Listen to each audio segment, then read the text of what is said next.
അയ്യോ, നമ്മുടെ തേപ്പുകട ജാസ്മിൻ എന്താണ് ഈ കാണിക്കുന്നത്? ഇരുത്തം കണ്ടില്ലേ?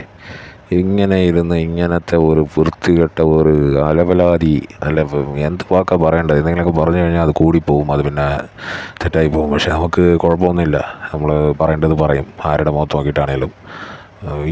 എന്തൊരു ഇരുത്തം ഇത്! എന്താണ് ഈ കാണിച്ചു വെച്ചേക്കുന്നത്? ഇവളാണ് മറ്റേ തള്ളിയത്, കുറേ എപ്പിസോഡിന് മുമ്പേ തള്ളിയത്.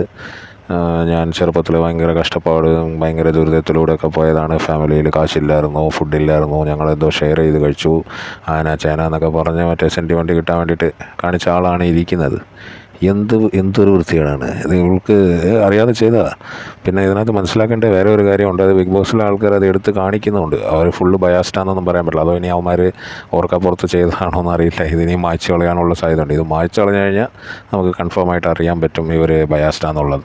എന്ത് ജന്മമൊക്കെയാണെന്ന് ഇത് കണ്ടു കഴിയുമ്പോൾ ഇവൾക്ക് ഭയങ്കര ദേഷ്യമായിരുന്നു. ജിൻഡോയുടെ അടുത്ത് ഭയങ്കര ഉടക്കായിരുന്നു. അതായത് ഒരാൾ മുണ്ടും പൊതിച്ച് രാവിലെ വീട്ടിൽ നിന്ന് പോകുന്നതെന്ന് ജിൻഡോ പറഞ്ഞതെന്ന്, അത് ഇവളുടെ വാപ്പയെക്കുറിച്ചാണ് പറഞ്ഞതെന്നും പറഞ്ഞുകൊണ്ട് ഭയങ്കര എൻ്റെ വീട്ടുകാരെക്കുറിച്ച് പറയരുത്, അതാണ് ഇതാണ് എന്നും പറഞ്ഞുകൊണ്ട്.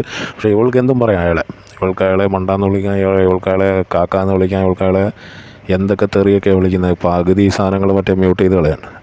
എന്താണെങ്കിലും ഫാമിലി ആഴ്ചയിലാണെങ്കിലും ബോറിംഗ് ആണെങ്കിലും ഇതുപോലത്തെ സംഭവങ്ങളൊക്കെ ഇങ്ങനെ വീട് കിട്ടുന്നുണ്ട് നമുക്ക്. ഇതൊക്കെ കാണുമ്പോൾ എങ്ങനെയാണ് നമ്മളൊന്നും പറയാണ്ടിരിക്കുക? ഇവളെക്കുറിച്ച് പറഞ്ഞു കഴിഞ്ഞാൽ വലിയ പ്രശ്നമാണെന്നാണ് പറയുന്നത്. അയ്യോ, എന്തൊരു ജന്മമാണെന്ന് എനിക്ക് ചോദിക്കാതിരിക്കാൻ പറ്റില്ല. എന്തൊരു ജന്മമാണിത്? വേറെ എന്താണ് ഇതിനെക്കുറിച്ച് ചോദിക്കേണ്ടത്? ഒരു ഭക്ഷണത്തിൻ്റെ മുന്നിൽ ചോദിച്ചു കഴിഞ്ഞാൽ പറയും, ഞാൻ ഭക്ഷണത്തെ ബഹുമാനിക്കാത്തതൊന്നല്ല, ഞങ്ങൾ മറ്റേ ഹൈ ക്ലാസ് ഫാമിലിയിലൊക്കെ അങ്ങനെയാണ്, ഗബ്രിയെ പോലത്തെ ആളൊക്കെ ഇപ്പോൾ തള്ളി മറിച്ച് കളയും ഞങ്ങൾ. ഇതുകൊണ്ടൊന്നും, അതൊക്കെ ഓരോരുത്തരുടെ പ്രൈവറ്റ് സ്പേസാണ്, അതവർ ഇതാണ്, അവരങ്ങനെയാണ്, അവരിങ്ങനെയാണ് എന്നൊക്കെ പറഞ്ഞ് ഇങ്ങനെ തള്ളി വിട്ടേച്ച് പോകും. പക്ഷേ ഇത് കാണുമ്പോൾ എങ്ങനെയാണ് ചോദിക്കാണ്ടിരിക്കുക? ഒരു ഷോ ആണ്, ഒരു TV ഷോ ആണ്, റിയാലിറ്റി ഷോ എന്നാണ് പറയുന്നത്. അപ്പോൾ ഒരു വെറുപ്പ് സമ്പാദിക്കുന്നതിന് ഒരു അളവില്ലേ? വെറുപ്പ് സമ്പാദിച്ച് കൂട്ടുന്നതിന് ഒരളവില്ലേ? എന്തിനാ ഇങ്ങനത്തെ ഒരു സാധനം? എന്തിനാ ഇങ്ങനെ ഒരാൾ ഈ ഒരു വീടിനകത്ത്?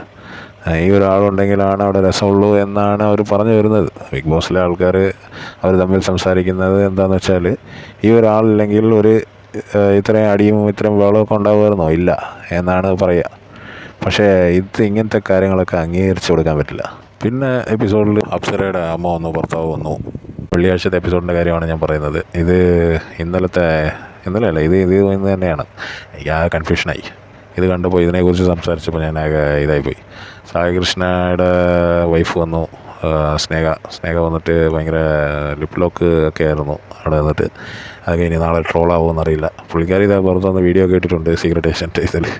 അത് ഭയങ്കര ചിരിയായിരുന്നു, ജിത്തുവായും പുള്ളിക്കാരിയും കൂടെ. എന്നാണേലും കുറച്ചൊക്കെ ഡ്രാമയാണോന്നറിയില്ല. സായി മറ്റേ മൈക്കൊക്കെ വലിച്ചെറിഞ്ഞിട്ടൊക്കെ പോകുന്നുണ്ട്. മൈക്ക് വലിച്ചെറിയേണ്ട കാര്യമൊന്നുമില്ലല്ലോ. മറ്റേ പട്ടി മരിച്ചെന്ന് പറയുമ്പോൾ മൈക്ക് വലിച്ചെറിയേണ്ട കാര്യമുണ്ടോ? അത് കാണിച്ചില്ല, അത് ചിലപ്പോൾ നാളെ കാണിക്കുമായിരിക്കും. അതിൻ്റെ പ്രോമോ ചെറുതായിട്ട് ഇറങ്ങിയിട്ടുണ്ട്. എന്നാണേലും രസമുള്ള പരിപാടികളൊക്കെയാണ്. കുറച്ചൊക്കെ പുള്ളിക്കാരനും കുറേയൊക്കെ തള്ളുകയാണോന്നറിയില്ല. അത് അങ്ങനെ പോയി. അമ്മ വന്നില്ല, അച്ഛൻ ഓൺലൈനിൽ ലൈവായിട്ട് വന്നു. പുള്ളി ഇങ്ങനെ ആ വീഡിയോ കോളിൽ വന്നിട്ട് സംസാരിച്ചിട്ട് പോയി.